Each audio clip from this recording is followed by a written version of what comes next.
श्री स्वामी समर्थ. आजच्या नवीन व्हिडिओमध्ये आणि श्री स्वामी समर्थ यूट्यूब चॅनलमध्ये तुमच्या सर्वांचे सहर्ष स्वागत आहे. अनंत कोटी ब्रह्मांड नायक राजाधिराज योगीराज जगाचे चालक मालक पालक श्री स्वामी समर्थ महाराज यांना त्रिवार वंदन करते. श्री स्वामी समर्थ महाराज तुमच्या सर्वांच्या चांगल्या इच्छा पूर्ण करो. आज आपण श्री नवनाथ कथा भक्तिसार अध्याय 26 घेणार आहोत.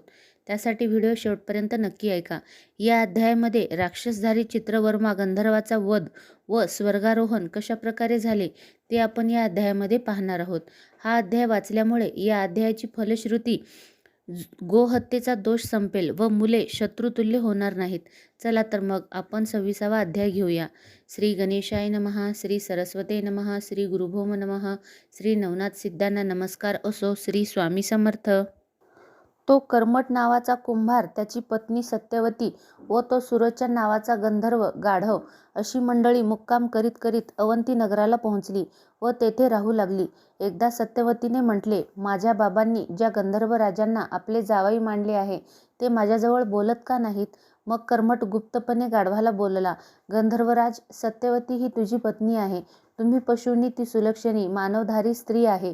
तुमची जोडी कशी काय जमणार? गाढव म्हणाला, सत्यवतीला ऋतू प्राप्त झाला की मला येऊन सांगा, मग मी माझ्या गंधर्व रूपाने सत्यवतीची इच्छा पूर्ण करीन.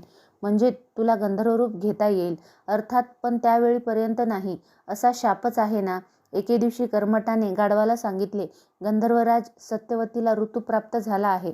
रात्रीची वेळ होती. गाढवाने कर्मटाच्या देखत दिव्य गंधर्व रूप धारण केले. मग एकांतात सत्यवती आणि गंधर्व सुरोचन यांचा राक्षस विधीने विवाह केला. सत्यवती गंधर्वाचे तेजस्वी रूप पाहून फारच आनंदित झाली. त्यांचे मिलन झाले. तो तिला म्हणाला, अगं, ज्यावेळी तुला पुत्र होईल व त्याला मी पाहीन त्यावेळी मी पृथ्वी सोडून स्वर्गात जाईन. तुझा पुत्र राजा होईल. विक्रमादित्य असे त्याचे नाव असेल. तो शककर्ता पराक्रमी राजा होईल. मी पुन्हा गंधर्व रूप घेणार आहे. तू चिंता करू नकोस. सत्यवतीची समजूत घालून गंधर्वाने पुन्हा गंधर्व रूप घेतले. पुढे सत्यवतीने एका सुंदर बालकाला जन्म दिला. त्यांचे बारसे झाले. कर्मटाने मुलाचे नाव विक्रम ठेवले. पाळणा सजवलेला होता. रात्री गंधर्व प्रकट झाला. त्याने पुत्राचे मुख पाहिले आणि गंधर्वाचा शाप संपला. इंद्राने मातली या आपल्या सारथ्याला दिव्य विमान देऊन खाली पाठविले. विमान भूमीवर उतरले. मातली घरात शिरला. तो सुरोचनाला म्हणाला, गंधर्वराज, चलावे, विमान तयार आहे. गंधर्व म्हणाला, सत्यवती, मुलाला सांभाळ, मी जातो. नाथ, तुम्ही बाळाला आणि मला एकटे टाकून जात आहात. मी एकटी कशी राहू? माझे बाबा, त्यांनी माझा विवाह करून दिल्याबद्दल त्यांचा माझा ऋणानुबंध संपला आणि तुम्ही पण चाललात. नको, नका हो जाऊ, असे म्हणून सत्यवती रडू लागली. तिचे नेत्र पुसून तिच्या रडवलेल्या मुद्रेकडे निरखून पाहत सुरोचनाने म्हटले, अगं, रडू नकोस. मी जरी येथून गेलो तरी मी तुझाच आहे. तू माझी आठवण केलीस की मी लगेच प्रकट होईल. माझी शापातून सुटका झाली, हे केवढे चांगले झाले बरं. मी आहेच असे समज. डोळे पुस, हाच पाहू एकदा. त्याने सत्यवतीचे असे सांत्वन केले. मग कर्मटाला म्हटले, कर्मठा, तू या मुलाचा सांभाळ कर. मला तू भार व्हायला लावलास त्याचे वाईट वाटून घेऊ नकोस. मी आता जातो. मातली पुढे झाला. गंधर्व त्याच्या मागोमाग गंधर्व लोकात गेला. कुंभाराच्या घरी विक्रम लहानाचा मोठा झाला. त्याला अनेक विद्या प्राप्त झाल्या. तो सर्वांच्या ओळखीचा झाला. कुंभाराच्या ओळखीचे कित्येक राजसेवक होते. त्याच्या ओळखीने विक्रमसही जकात वसुलीचे काम मिळाले. विक्रम मधून पहारे चौकीवर बसे. अशा वेळीच पूर्वीच्या व्यापाऱ्यांच्या व भर्तरीच्या गोष्टी चालल्या होत्या. या विक्रमाने गुप्तपणे ऐकल्या होत्या. त्याने चोराची धाड आलेली आणि व्यापाऱ्यांनी ती परतून लावलेली पाहिली होती. तरुण तेजस्वी भर्तरी काय सांगत होता ते त्याने खरे झालेले पाहिले होते. चित्रमा गंधर्व राक्षस झाला असून त्याने तो उत्तरेकडे दक्षिणेकडे त्यावेळी जात होता. गंधर्वच आहे व शापाने राक्षस झाला आहे ही गोष्ट भरतीलाही माहीत नव्हती. पण भर्तरीच्या मुखाने विक्रमाने एवढे मात्र ऐकले होते की जो त्या राक्षसाला मारून त्याच्या रक्ताचा टिळा आपल्या कपाळावर आणि नगरद्वारावर लावील तो राजपद मिळविल. राक्षसाजवळ 4 रत्ने आहेत ते पण त्याने ऐकले होते. भर्तरीचे बोलणे ऐकून विक्रम तात्काळ उत्तरेला अरण्यात गेला. वाटेत त्याला राक्षस दिसला. विक्रमाने खड्ग्याने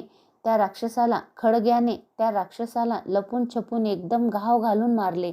त्याच्या रक्ताचा टिळा आपल्या कपाळी लावला तेव्हा त्या राक्षसाच्या शरीरातून चित्रमा गंधर्व बाहेर पडला आणि विमानात बसून आकाशमार्गे निघाला. शाप मिळाल्याची कथा विक्रमाने त्याच्याकडून समजून घेतली. गंधर्व निघून गेला. विक्रमाने राक्षसाचे प्रेत तपासले. तो त्याच्या हातात चिंतामणी, कामद, वैड्य, हिरा अशी 4 रत्ने सापडली. विक्रम लगेच परत आला. नगरद्वारावर त्याने राक्षसाच्या रक्ताचा टिळा लावला. मग तो त्या व्यापाऱ्याच्या घोळक्यात शिरला. तो म्हणाला, माझे नाव विक्रम, पण चोर येणार हे तुम्हाला कसे समजले? हा मुलगा आहे ना? त्याने कुई ऐकली. त्यावरून त्याने सांगितले, आम्हाला तो वाटेत सापडला. भर्तरी असे तो आपले नाव सांगतो. त्याला पशुपक्ष्याचीही भाषा समजते. वा! विक्रम भर्तरीकडे न्याहाळून पाहत राहिला.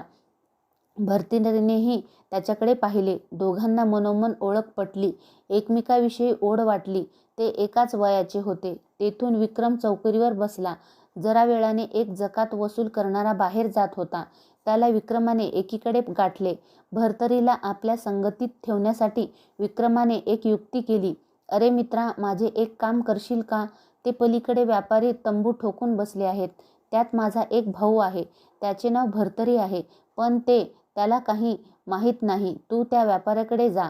त्यांना सांग, आम्ही तुमच्या मालावर जकात घेणार नाही, पण तुमच्याबरोबर तो तरुण आहे. त्याला आमच्याकडे काही दिवस ठेवा. जकातीचे पैसे मात्र किती होतात ते हिशोब करून मला सांगा. मी ते भरीन. तो जकात अधिकारी समजला. विक्रमाने त्यालाही द्रव्य देण्याचे कबूल केले. त्याने विक्रमाने पडविल्याप्रमाणे विचारले. व्यापाऱ्यांनाही मान्यता दिली. भर्तरीने चौकीदाराजवळ काम करावे. भर्तरीची हरकत नव्हती. व्यापारी जकात न भरता निघून गेले. विक्रमाला जकात अधिकाऱ्याने बोलावून घेतले. ही पहा, जकातीची रक्कम एवढी झाली आहे. ठीक आहे, मी पैसे देईन. सध्या त्याऐवजी ही रत्ने गहाण ठेवा. विक्रमाने 4 रत्नांपैकी एक त्याला दिले. ते पाहून तो खुश झाला. विक्रम भर्तरीला घेऊन आपल्या घरी आला. तो आईला म्हणाला, आई, हा भर्तरी म्हणून एक मुलगा आहे. मी याला भाऊ मानलंय. आई, काय सांगू, याला कोणी नाही ग. एवढा गुणी आहे हा. पण त्याची आई व बाबा या जगात नाहीत. पण आई, सगळी गोष्ट मी एक तुला सांगेन. आधी जेवायला वाढ. आता हा आपल्याकडेच राहणार आहे. आईने त्यांना संमती दिली. कुंभार, सत्यवती, विक्रम व भर्तरी सर्वजण एकत्र राहू लागले. अशा प्रकारे 26वा अध्याय समाप्त झाला आहे. श्री स्वामी समर्थ.